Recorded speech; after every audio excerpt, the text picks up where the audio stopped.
Okay, so what is dry cleaning?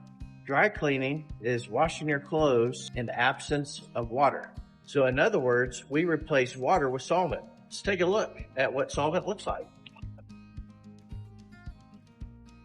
This is a synthetic Stoddard petroleum. As you can see, it looks just like water.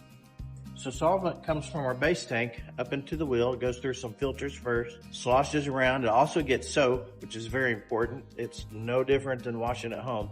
Your solvent actually has to have soap. We have a little wash that happens, and then it goes into an extract, and then it drains back into the base tank. Yes, we do reuse it. It does get filtered before and after each use.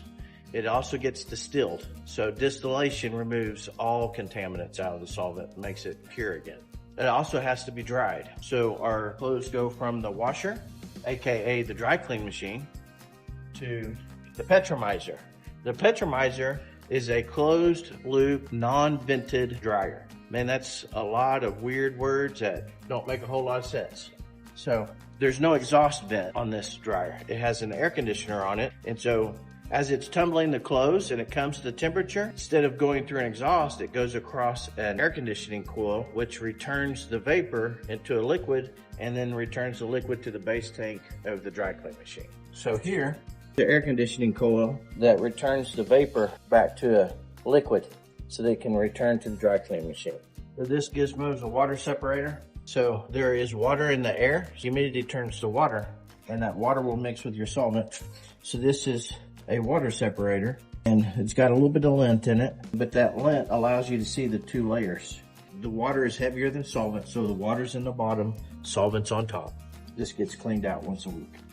So dry clean solvent does not shrink your clothes the way that water does. It's a lot gentler on certain fabrics. Wool at the microscopic level looks like snake skin, and solvent does not make those scales curl, where water makes those scales curl. It's called felting because those little scales actually knot up with each other and makes it appear to be shrunk. It's not technically shrunken, it is felted. So when it comes to stain removal, you have two categories. You have water-based stains and oil-based stains. It takes water to remove a water-based stain, and it takes solvent to remove an oil-based stain.